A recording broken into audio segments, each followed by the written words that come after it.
Guys, welcome back to Good Show Tips. In this video I'm going to talk about how to fix iOS 15 stuck on terms and condition on your iPhone and how to fix this up.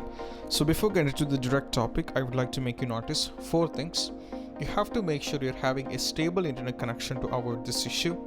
You have to check you're having 50% charge on your iPhone, which is very important. You have to make sure you're having around 5 GB free space on your iPhone storage. You have to make sure you are having enough space, and also you have to make sure that the low power mode is turned off. Okay, you have to make sure that the low power mode is turned off. These are the basic things you have to make sure on your iPhone when you're having this issue. And the first one, what you have to do is when you are having this issue that is stuck on this issue on iOS 15, and what you have to do is you just have to do the following. The first one, you have to turn on airplane mode.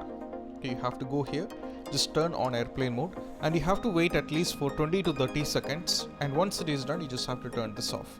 Then connect to the Wi-Fi and see whether the issue is solved or not. And if it's not working, then we have solution number 2.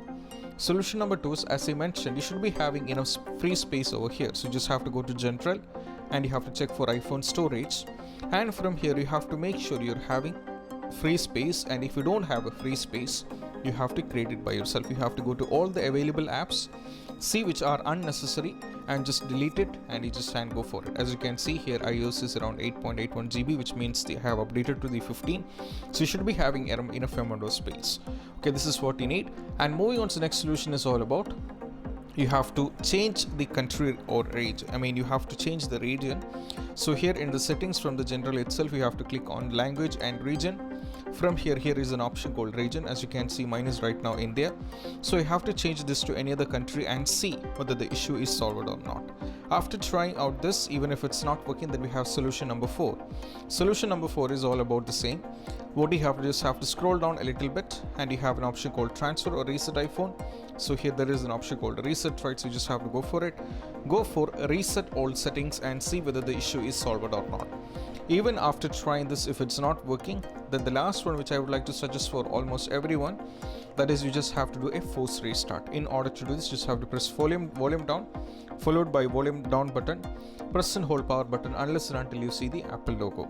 Also, apart from this, I would like to make you add, even before the restart, you can also try by just shutting down your iPhone as well as iPad, then just open it again once again and see whether the issue is solved or not. So these are the basic steps that you have to try out when you're having this issue, and I hope this video is helpful. And if you find this video helpful, don't forget to subscribe and click on the bell icon for more notification. See you soon in the next video. Peace out.